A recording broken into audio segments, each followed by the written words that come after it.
Hello, everybody. Welcome to It Was Tuesday while my microphone falls over here. How's everybody going? I am your host, James Chen, aka Jay Chenzor.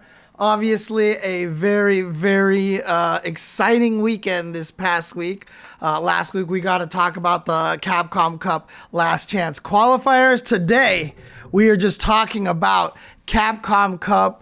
It's just straight up because the group phases all went through and we have now crowned our first $1 million asterisk winner in the fighting game community. The largest prize pool ever won for a fighting game tournament. Obviously, Uncle Sam is going to take a good 400K chunk of that probably. So Uma probably, spoilers, Uma taking back probably about 600K, I would imagine, to Taiwan. But considering the position that he was in, the stories are going abound how he showed up to the U.S. with only $300 to spend, that, he hasn't had a lot of money. He grew up very poor. And so this is such a significant win. And honestly, exactly why we do what we do here in the fighting game community. And yes, obviously the conversations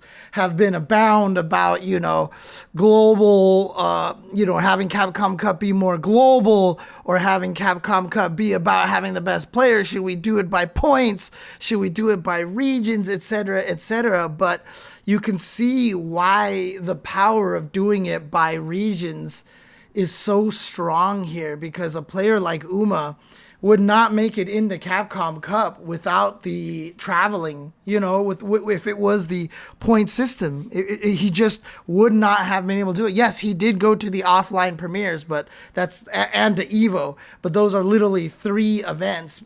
In order to get into Capcom Cup in the past, you would have either had to win 1 premiere or at least finish really high in multiple premieres.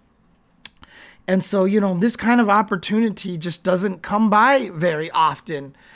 So again, really happy to see that Uma from Taiwan was able to take this and able to change lives. Honestly, I mean, it's not just going to be his life, but his friends and family, etc., etc. I hope he has a really good tax guy in Taiwan. But honestly, it's such an important thing to have this kind of representation, this kind of spread. And, the worst thing about this conversation that's been happening online about, oh, this is terrible points. Oh, this is terrible. We should do it, blah, blah, blah. The worst thing about this conversation is that just neither side is wrong. Both of them are correct, right? Obviously, if we could do it by a point system, we should, because it's awesome. But obviously, having this kind of representation is awesome as well, right? The way that it turned out, I think it shows the power of the method that we used. But that isn't saying that that the version, of online premieres and being global is the right way to do it. Obviously, we would love to see a point system where people are actually seeded, etc., etc.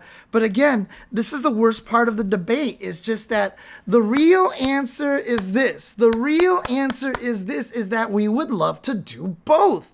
We would love to have it both ways, right? I mean, there's no real reason why not to, except for cost. And again, when we ever talk about these kind of situations, nobody ever thinks about cost, like, why not just have Capcom do all of this? Because how do you get Capcom higher ups to approve of this stuff? People don't think about this. It would be great to fly 64 people out, but that's what's 48 to 64. 64 minus 48 is what? 16 more players that you got to fly out, 16 more players that you got to house, etc., etc. It's just, it's not a simple thing, especially if Capcom Cup, all this money you're spending on this isn't necessarily resulting in returns. And that's the big thing, right? But regardless, neither way that it happened is wrong. And because Capcom Cup happened the way it did this year, rather than complain about it, let's celebrate it. Let's be excited about it. Uma from Taiwan winning this, such a big difference. And not only that, but because you guys aren't there, because you guys are not at Capcom Cup, you don't get to see this. But the fact that talking to Gigi Halibel, to Mike X, to, players from all over the different regions. And every time I ask them how their trip has been, I ask Crossover, I was like, so after all these years of not being able to get your visa, finally getting here, is this everything that you kind of would have hoped it to be? And he was like, yeah. He was like, America's been great so far and everything. The experiences and the journeys and the joy and the absolute wholesome reaction from so many of these players talking about how wonderful it is to be here, how awesome it was just to compete with all these people, just to grind matches all day and at the same time be in the US and get to do some cool things out here and, just be involved under these lights, play on the stage and everything. All of it is just such a wonderful, wonderful experience for them. And that is just so cool. Yeah, okay, so maybe we're not getting exactly the 48 greatest players, but nobody would have picked Umo to win this tournament, okay? And there's no reason to even talk about his pool because he certainly beat a lot of good people after he got out of pools, right? And so it's just really, really, really awesome to see and to give these players an experience of their lifetime. Right? I mean, in the end, the reason why we do this as a fighting game community is to give people opportunities and at least for me, is to create memories for the players that they'll never forget. And trust me, some of these guys are never, ever going to be able to forget these trips that they have. Now, some people are already talking about why not have the point system and prioritize to agree the offline events, blah, blah, blah, blah, helping to drive up the numbers for some. Again, yes, absolutely, yes. Yes, this is not an either or. This is not an either or situation here. This is just Capcom chose to run it this way, this time. So let's be happy and celebrate the way they ran it this time. Because like I said, point system or regionals, regardless, either way is legit. Either way gives us amazing results. And obviously with the way that it turned out, it's not like a lot of those people were invited needlessly. Uma winning it when probably almost no one picked him to win it, especially being a jury player. A lot of people have been down on jury these days. So the idea really is just that, the best answer is to do a combination of both. But again, like Shay says in chat, Capcom, he said on Twitter, Capcom should hope premier events in less fortunate countries, sponsored players still travel. Yeah, I mean, that'd be great. Like have one in Chile, have one in South Africa, have one in like Italy instead. Well, maybe not Italy, something a little more centralized in EU. Absolutely. Again, all of these things are the right answer. All of it is the right answer. It's just, how do you afford that, right? How does Capcom pay for all those events and all these different things? And you got to fly your entire crew out there to run all these events and stuff. I mean, piggybacking off of existing events was always one of the easier ways to do it because it definitely saved a lot of costs. I was really surprised that the Singapore and the France events didn't piggyback off of things like UFA, etc., etc.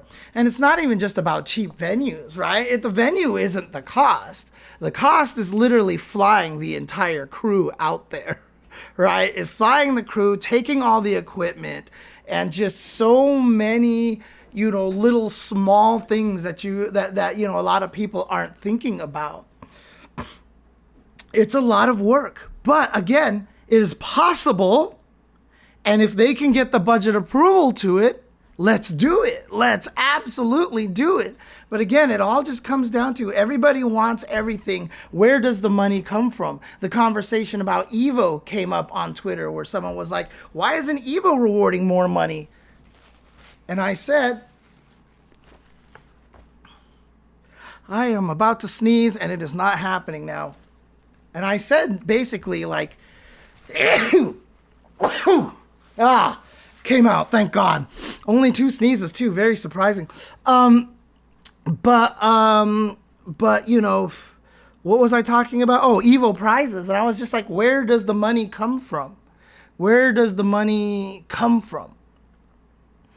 We all want this stuff, and we all just, that's something that we have to keep in mind. Where does the money come from? Again, everyone is right. If I were Capcom, I'd do it like this. Yeah, if I were Capcom, I'd do it like that too. If I were Capcom, I would definitely run offlines and onlines, and I would fly out 64 players or maybe even 128 players into the Capcom Cup so we can just have the craziest tournament ever. Dude, like, again, great to think that. It's not how it works out there. So the concentration, so what I said in my tweet is that the focus needs to be growth. The focus is growth. You know, I was talking on Twitter, you know, talking about the world representation, and someone was like, yeah, it'd be great if North Africa could get some representation. I'm like, 100%. But starting with South Africa and Jabi M and Ren, you know, and slowly building to the point where we can expand to the rest of Africa, that's the goal. The goal is growth. The goal is growth. I talked to some of the people over there, and they said that the sponsors were thrilled with the interactions. Pagoda loved being a part of this. They loved all the stuff that everybody was doing, and they loved what the commentators are doing and everything. That's the growth that's important. People don't realize that. Views, sponsors, etc., etc. They're the things that are going to make this magic work, right? That's the thing that's going to make the magic work. You get more sponsors, you get more money, you get more eyes, you get more, you know, basically publicity. That's what's going to spread to the rest of the world, and that's going to allow Capcom to do more. Unfortunately, you know, the Capcom Pro Tour, you know, is not necessarily a game seller like League of Legends, like the LCS is, you know, but again, growth. Growth, growth, growth, growth, growth. We have to concentrate on growth. We have to concentrate on bringing more eyes. We have to concentrate on having people understand, you know, what it's going to take to get to those points. Everybody wants to jump there right away. I've always talked about the promotion syndrome at almost every big company, right? You don't get promoted from like a B position to an A position because you have potential. You get promoted from a B to an A because you've been doing the work of an A position for 2 years consistently, and then they put you into A, right? So in other words, Capcom Cup is not going to get to the point where they can just set up offline premieres in 16 different places around the world by just potential, by saying this is how we should do it. The CEO of Capcom is still trying to make money, right? He's the CEO and everybody in charge of Capcom is sitting there staring at Monster Hunter and Resident Evil raking in the money. And then Street Fighter comes along and goes, hey, can we spend more money than all of your other games combined to do this really neato thing? You know, the growth is just what it really, really, really how it's supposed to be. Oh yeah, it's hella exploitative, Peter0611. It is hella exploitative that you have to do the position of the A for 2 years before you get promoted there. Welcome to how it works. That's just how it is. That's just how it is, unfortunately. So, but yeah, so, you know, we're getting there. We're trying our best to do this, and this is the situation that we're in right now. We can't seed because we don't have the points. Obviously, the pandemic kind of skewed things a little more online a little bit. And we have a global system here right now. But what it resulted in was a bunch of people having an experience of their lifetime and a player from Taiwan winning $1 million pre-taxes. Pre-taxes. When we say we're getting our first FGC millionaire, not true because of taxes. But still, that's how it works. We have to continue to grow. We have to continue to understand what the goal is, right? That's the thing. As long as we understand where the end point is, and as long as we keep working towards that, that's what we want to do. But you have to set the parameters, right? 1, we would love to have seating. 2, we would love to continue to have global representation. Those, in my opinion, are the 2 primary goals. You know, having seating is the drive for offline, the drive for points, etc., etc. But having global representation is important. So as long as you have your axioms that you drive by, that is going to be the main thing right there. So, I mean, one of the best examples of this is completely random, but like anybody who's actually seen the movie Freddy versus Jason, which is way better than it had any right to be, the director who made that movie had all these rules in place. He was like, they have to fight in the dream world once. They have to fight in the real world once. Freddy will have nothing to do with Jason's background or history, etc. Like he made these rules, and it made it a better movie in the end, you know? And that's kind of what we have to do for Capcom Cup. We have to have the rules. We want to get to the point systems. We want to have the global representation. Those are the goals that we have. And as long as we're working towards that, we will be in a good place. But again, the money isn't just nowhere. The money has to come from somewhere. And we have to do that by proving it to Capcom by 1, engaging with the sponsors, and 2, making sure that there's a lot of eyes watching this. So, well, Gundam Jehudi Kai, hopefully Knuckle Doo hits up Uma and teaches him about not spending that Capcom Cup money. Slick Rick Viper asks, with the exception of Smash, how much is the overall viewership of esports FGC as compared to subpar sports such as skateboarding, surfing, snowboarding, etc.? Are we at mainstream, underground, or in between? We're super underground. We are super underground. Okay? Like, I mean, I don't know what the subpar sports means. I guess what you're meaning is that they're not the NFL. They're not the NBA, right? They're the minor sports. But if you want to say, like, compare League of Legends, CSGO, Fortnite, those things as the NFL and stuff, and skateboarding, surfboarding, snowboarding, and all that stuff as the minor ones, we're not even there yet, honestly. The FGC is tiny. Is absolutely tiny. I would say skateboarding and all that stuff and BMX in comparison to, you know, the big giant sports franchises is a closer gap, is a smaller gap than the biggest esports and the FGC, honestly. Oh, Tetris is tiny. Tetris is one of the absolute smallest ones out there, holy sock. So yeah, Tetris is like this right now. It's not even close to the kind of thing. So yeah, we still have a long way to go, but we're working on it. We're trying to get there at that point. And like I said, growth is the thing. But the key factor is, the beautiful thing about the FGC is that we have always been growing very organically. And that is super important because nobody can take this away from us, right? Evo is still funded by itself, right? Combo Breaker, CEO are funded by themselves. They are not venture capitalists. Nobody can say, you know what, Jabali, we don't believe in CEO anymore. We're removing your funding. Like, that'll never happen. As long as Jabali wants to keep running CEO, he's going to keep running CEO. And so as a result, The FGC has been growing a lot slower than a lot of all these groups, but at least they are creating a stronger base. We are at a position where the FGC can continue to survive regardless of what happens, and that's really important. That's really important, but it is slow. It is very slow compared to a lot of other events. And yeah, even airing on ESPN is not really going to do much, because the audiences just don't intersect. The audiences don't bisect, right? If you have put Street Fighter on TV, everyone's going to be like, what the hell is going on? What is this, right?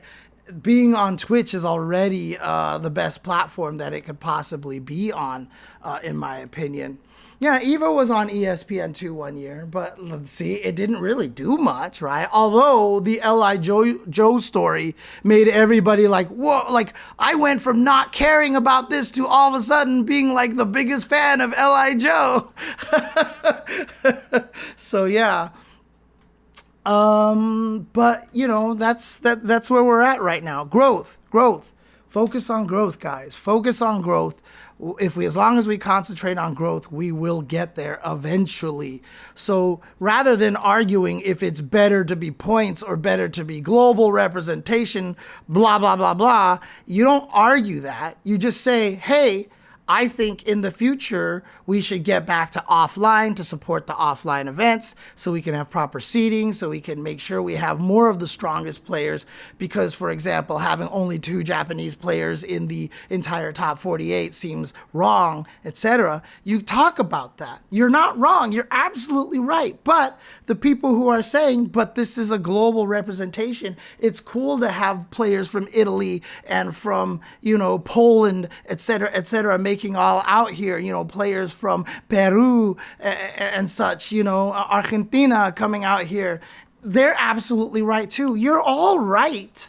We all have the same goal. Let's try to get there, in a compromise and a solution. Again, we want to do it. We want to do both of the things, but again, growth is the way to go. So instead of saying one is bad to prop up the other, just keep in mind that what we need to do is just establish what the end goals are, what we want to work for, what we want to strive for, and understand that it can't come in 2 seconds, right? Like next year, Capcom just be like, you're right, offline premieres everywhere. And then all of a sudden there's like 16 offline premieres. It's not going to happen. It can't happen that way is basically how it is. So hated it at first until I realized how the global representation can grow their individual communities. Yeah, exactly. Philo M mentions that, and you don't even have to say that. After that, I realized I was just being a jackass. No, it's not. Look, it's easy to think that way because you're just like, who are these random people? But like I said, what Mena RD has done for the Dominican Republic, and now, what you see UMA doing for the Taiwanese community.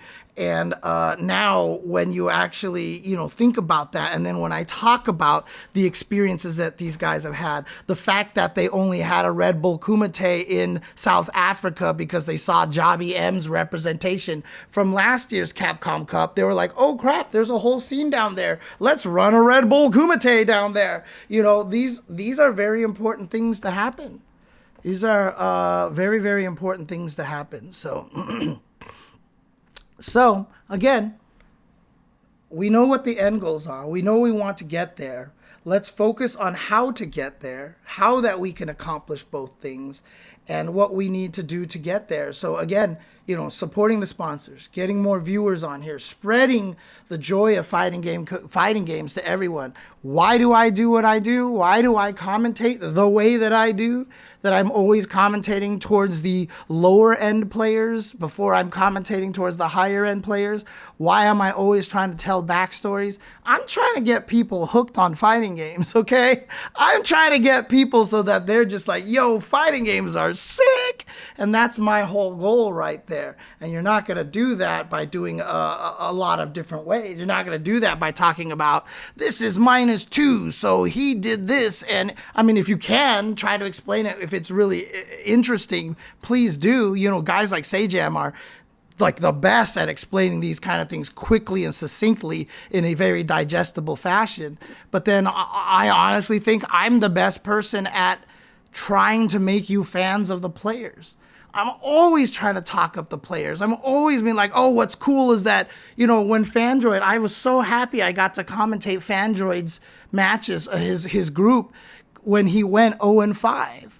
But, he's from Kuwait, and when he was leaving the stage, I was like, the coolest thing about that is Kuwait flew out to B3 to Battle by the Bay a long time ago when we were just AGSF2. Kuwait has had a scene for a long time. I'm trying to build that history. I'm trying to tie Fandroid to this community, to this history and stuff, and, and really make it so that, it's really cool. It's not just Fandroid from Kuwait. He's Fandroid from Kuwait.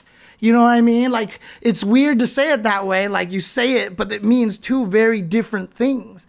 And, that's the goal right there. You need to build up why people want to root for these players. And when you do that, that's how you get people hooked, right? And before, I tried to get people hooked via FAQs and from articles and etc. Commentary just felt like the natural next level of progression. So there you go.